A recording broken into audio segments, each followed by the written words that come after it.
अगर आप भी अपनी रिटायरमेंट की प्लानिंग कर रहे थे और नेशनल पेंशन सिस्टम यानी कि एनपीएस में निवेश करते हैं तो आपके लिए एक बड़ी राहत की खबर है और बड़ी खुशखबरी भी है।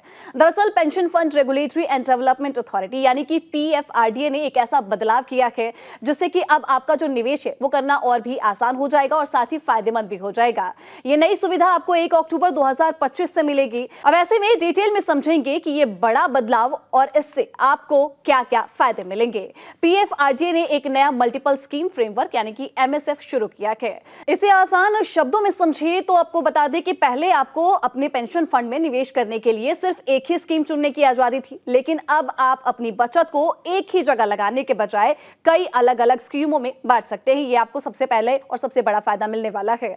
इसका मतलब यह है कि आप अपनी पसंद और जरूरत के हिसाब से अलग अलग स्कीम चुनकर अपना पोर्टफोलियो बना सकते हैं, जो कि पहले मुमकिन नहीं था। इस नए नियम से आपको कई बड़े फायदे मिलेंगे, जैसे कि 100% इक्विटी का मौका आपको मिलेगा। पहले आपके पेंशन फंड का जो मैक्सिमम 75% ही शेयर बाजार में निवेश हो सकता था, लेकिन अब ये लिमिट हटा दी गई है, यानी कि अब 100% इक्विटी वाली स्कीम भी आ सकेगी। ये खासकर उन युवा निवेशकों के लिए एक फायदेमंद है जिनके पास अभी लंबा समय है और साथ ही वे ज्यादा रिटर्न चाहते हैं। ये उनके लिए काफी अच्छा है। दूसरा, ज्यादा फ्लेक्सिबिलिटी। अब पेंशन फंड मैनेजर्स अलग अलग लोगों के लिए खास स्कीमें बना पाएंगे, जैसे महिलाओं, युवा प्रोफेशनल्स या अलग अलग उम्र के लोगों के लिए। मतलब कि अब आपका जो पोर्टफोलियो है वो पहले से ज्यादा कस्टमाइज होगा। तीसरा, रिटायरमेंट की उम्र में आजादी। पहले एनपीएस 60 साल के रिटायरमेंट की उम्र से जुड़ा हुआ था, लेकिन अब ये नियम जो है बदल गया है और जब ये नियम बदला है तो आप चाहे तो 50 या 55 साल की उम्र में भी पैसा जो है निकालना शुरू कर सकते हैं। ये बड़ा फायदा मिलने वाला है। या फिर 60 से 75 साल की उम्र तक भी आप निवेश अपना जारी रख सकते हैं।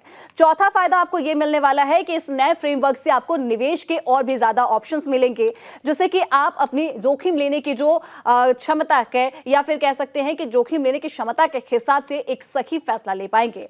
अब तक ज्यादातर जो सब्सक्राइबर्स थे वो सिर्फ टियर 1 और टियर 2 अकाउंट्स में ही इन्वेस्ट कर सकते थे। अब टियर 1 में भी आप इन्वेस्ट कर सकते हैं और टियर 1 में भी एक्टिव या फिर ऑटो चॉइस जैसे जो लिमिटेड ऑप्शंस ही थे, अब एमएसएफ के तहत जो है पेंशन फंड मैनेजर्स नई स्कीम डिजाइन कर पाएंगे।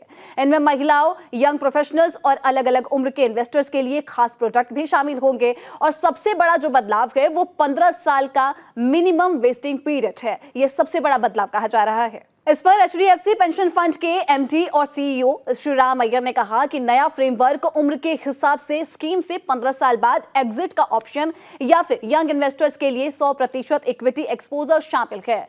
इनमें से एनपीएस रिटायरमेंट प्लानिंग करने वाले लोगों के लिए ये ज्यादा आकर्षक बनेगी और ये फ्रेमवर्क पीएफआरडीए एक्ट 2013 के तहत लाया गया है, जो कि एक पेंशन अकाउंट के तहत मल्टीपल स्कीम रखने की इजाजत देता है। जरूरी सेफगार्ड्स पहले से ही वहां पे रहेंगे, अकाउंट्स पोर्टेबल होंगे। एग्जिट के समय कॉर्पोरेट्स का 40% हिस्सा एन्युटी में बदलना होगा ताकि लाइफ टाइम इनकम मिल सके और पेंशन फंड्स को प्रूडेंशियल इन्वेस्टमेंट नियमों का जो है पालन करना होगा। जोखिम और रिटर्न्स की जानकारी भी ट्रांसपेरेंट तरीके से देनी होगी।